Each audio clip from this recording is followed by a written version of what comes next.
I'm going to talk to you about intellectual property protection as you go global. It struck me listening to the earlier speakers that I run a small to medium-sized business as part of a law firm, and there was talk this morning about where your natural market is. It may not be the one most close to home. As we grew our IP business within this firm over the last 25 years, we found our most natural market was actually abroad, particularly in the States. Most of our clients these days are foreign, and the vast majority of them are from the States. And the reason that that is because we found the Americans the most receptive to the notion of protecting intellectual property and the notion of taking IP protection to foreign markets. And so it was most natural and easy for us to pick up American clients, and many of those are sort of West Coast growth type clients, some of whom have become very large, some of whom stay small, but they all understand IP, or they're well schooled in understanding IP and what it can do for you and why you should protect it abroad. So I hope that we can foster something of the same understanding and approach here in the UK as organisations like this promote entrepreneurship. Now, the scope of the talk, what's the rationale for going out and getting rights abroad, and what are the problems that this poses, particularly for SMEs, then what you can do to take cost-effective advantage of IP protection abroad, and then how can you exploit intellectual property. Now, the premise to all this is, of course, we all know that the bulk of the value in most of your companies will be in intangible assets these days, rather than bricks and mortar and all the other good stuff that you can see. And it's also probably trite to say that intangible assets don't protect themselves. They need the protection that intellectual property rights can offer them. And just being clear about what that protection is. You do not need IP to do something. It's not a necessary thing to achieve an end. It gives you what we call a negative right. It gives you the power to exclude other people from doing things. And equally, if you've got the right and you've registered it, it stops other people registering the exact same thing, which then prevents them from excluding you from doing what you want to. So that's what IP does for you. The next very trite thing to say, but it still seems to some people, is that IP is territorial. You can only get rights on a country-by-country or region-by-region basis. You can have fantastic UK intellectual property protection, and it does absolutely nothing for you, even as near as France, let alone Japan, China, and all those places that you want to go. So if you don't take steps to protect your intellectual property abroad, you simply have no assets there. Without that foreign IP, therefore, when you get to where you want to go in foreign markets, you may find that someone else has got there first and can prevent you doing what you want to do. Embarrassingly, even large organisations face this kind of problem. The large US retailer Best Buy faced that exact problem when it finally brought its brand to the UK. Recently, it found that a Spanish company had already acquired the Best Buy trademark for the whole of Europe and was therefore an obstacle to use in the UK. And there's a well-publicised court battle over that one. They then have to buy their way back to using their own trademark. Now, the opportunity that IP gives you is the kind of unfair advantage. It's a state-guaranteed protection against people competing fairly against you. It's an incredibly powerful thing to have. And if you think about intellectual property protection internationally, things are getting better. There are now conventions which mean that you can pretty much guarantee the same sort of protection country by country around the world for things like copyright and patents and trademarks and so forth. So lots of work has been done in this field. It's all there to get if you go and get it.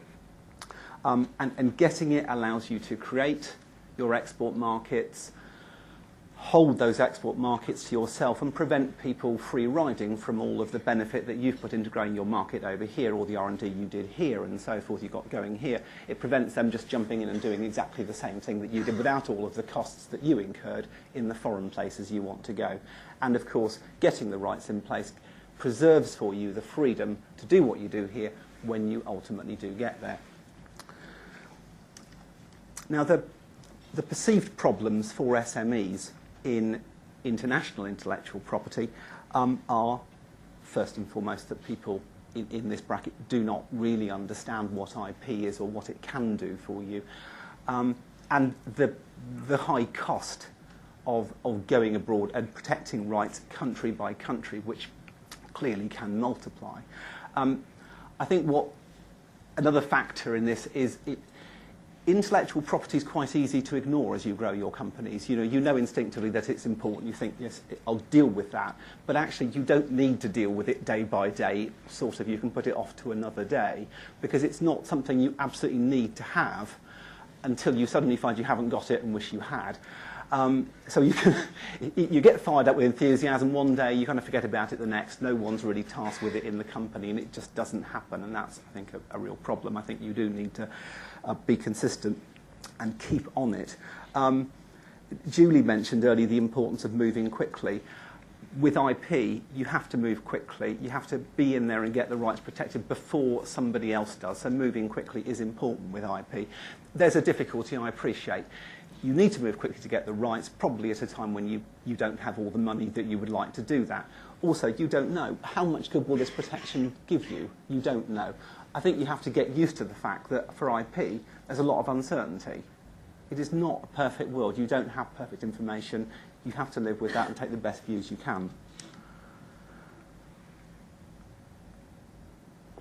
And this is, I think, just reflecting what I've been saying. It's a quotation from the EU Directorate General saying that the result of all of these problems of not understanding and cost and so forth is that people tend to run away from IP, and I think that is a real shame. Well, there's no perfect solution to this. It is a cost to the business. It may be a cost that you find difficult to bear, but you can think around the subject and you can make things better for yourself. I think considering how you invest in IP, like you make any other business decision, it's not sitting out there in a box all by itself. It's part of a business decision. You know, you've got products you want to market. Where do you want to market them? Why do you want this intellectual property protection for your products? Do you actually think that your products are going to last 1, 2, 10 years, 20 years? How much protection is it worth buying for them? Have you thought about the different ways in which you could protect them? Some things are cheaper than other things, as I'll go on to say. You can consider intellectual property rights as a kind of menu of opportunities. Some are very high cost, some are very low cost, some are better, some are less good. You can factor those things in and you can make a cost-effective decision. You can make good use of what are now growing to be international systems for IP protection. There is still no single way of protecting things en masse internationally, but there are systems that will help you save costs and administration time if you want to go and get a basket of foreign country rights. So with that in mind, let's quickly look at the different sorts of IP and the kind of the value it offers and the cost. I'm going to go on to look at the different rights, but just thinking about what's on the menu. Trademarks, protection for your brand identity, relatively low cost, and last potentially forever. A very good investment. Patent, regarded as the crown jewel of the intellectual property system, can be obviously the most fantastic weapon in your armoury, but a high acquisition cost. We'll go on to look at what those costs are, and lasts for a finite period, 20 years. Secret know-how is the other side of the patent coin. When you've got an invention, you may have a choice. Do I patent the invention, make it open to the world in return for that 20-year monopoly that I'm going to get through the patent? Or will I hug it to my chest, keep it secret, and rely on that secrecy to give me the protection that I need to make sure I'm the only one that can use it. Interestingly, I was at a meeting on Friday where the chief scientist of Finmeccanica was talking, and he said he's going around the country saying don't patent. It doesn't mean don't patent everything, but there's an awful lot of information in a company like that about processes, about the way things are made, things are done, that frankly you couldn't reverse engineer to find out. Why not keep them secret? Why not save the costs of patenting? Why disclose them through the patent process to other people? Why not keep them secret? So it's a decision that you can make as to whether you patent certain things or keep them confidential. If you do keep them confidential, the great news is there's no patent costs, but there are fairly high admin costs in making sure that they stay secret. You have to make sure that your employees don't run off with the secrets someplace else and use them for an unfair advantage. Copyright is another of those wonderful free rights. Arises automatically, no need for registration. Come on to think about how that can be used. The nice thing about copyright is that in this particular case, the international conventions apply automatically, so you will automatically be getting your international rights. It's the one right that is like that. And then design, as I'll come on to talk about, is the kind of forgotten right amongst the intellectual property pantheon. Very cost-effective protection for the way things look and feel. So let's just go into a little bit more detail about those. Trademarks, here's a trademark. This happens to be the trademark, one of the trademarks that we have in our organisation, so it protects the logo combined with the name and our strapline. The rationale for this is that we couldn't protect the strapline on its own, so this is just one way of getting that onto the register. We also have separate registrations for the logo and for the name. It's a community trademark, and a community trademark covers the whole of the EU, which is becoming an increasing bargain as the EU spreads its borders eastwards. It's fantastically cheap, getting cheaper all the time. The office that runs the community trademark system has got so much money it doesn't now know what to do with it and is reducing the costs all the time. So this is an amazingly cheap way of getting brand protection for the EU. Just to show you what you can do with trademarks, it's not just names. This is a sound mark. It's actually one of Intel's bongs. It's the Intru bong. I won't hum it for you. I can't hum. But this trademark covers the use of that particular sound in relation to Intel's range of products. And that happens to be a UK one, but they have the same thing at community level. Now, as I've said, trademarks, they last forever. It's a fantastic form of protection from that point of view. It's unlike any other form of IP. They protect all of that goodwill that you build up under your brand names, prevent other people taking advantage of that for their own nefarious purposes, prevent people being confused between you and your competitors, make sure that your product is always differentiated from everybody else's. Think about things like Twitter. It's one of the brands that we protect here. It's come out of virtually nowhere. What is its key asset? I would say its key asset is the trademark, valued at something between 8 and 10 billion pounds, dollars these days, as we always say when we write to people who infringe it. So, very, very valuable trademark protection, a key protection for a company like that. Just before I leave the subject, domain names, you absolutely need to have them, but just remember they're not a substitute for trademark protection. Trademarks are the fundamental protection. Domain names are things you have to have. But if you've got the trademark first, you can get the domain names later. Just think about the costs of how they build up. The costs for trademarks, if you simply want to cover the European community and the States, the combined effort can cost as little as £3,000 or £4,000, so it is actually pretty good value. That's for the first 10 years, then there are some renewal fees.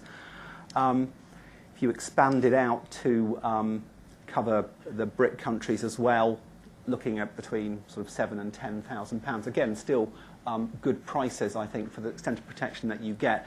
I've mentioned international registration here. That's a mechanism that can be used. So with this system, you file a first application for the trademark in, say, the UK, and then you can file what's called an international registration that can use to pick up protection in other countries, and it gives you some cost savings. If you were then to expand into, say, Canada and Japan as well, costs still £10,000 to £14,000-ish base costs. So not too bad for trademarks. Patents is a bit of a different story. There's a patent. It's one of the Dyson patents for the fan. It's James Dyson. Patents are great. I mean, they are the crown jewels of IP protection, no question, if they're a good patent. They go to the heart of your invention, if you have one. But it's a longer process to get patents. It's much more expensive, as we'll see. As I've said, you always have this choice, and I think you always have to think about the choice as to whether you patent something or whether you keep secret.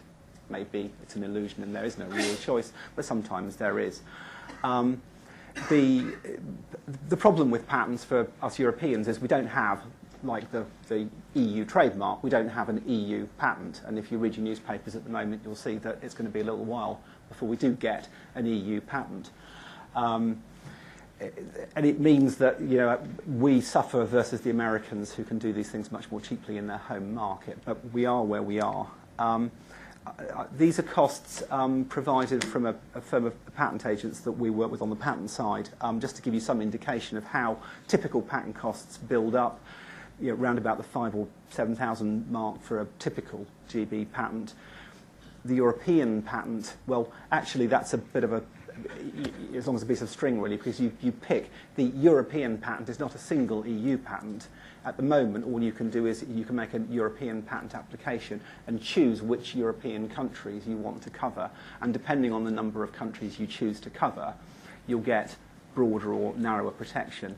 The European Commission says that on average, European patents only cover 5 countries. And the reason for that is because of the high cost.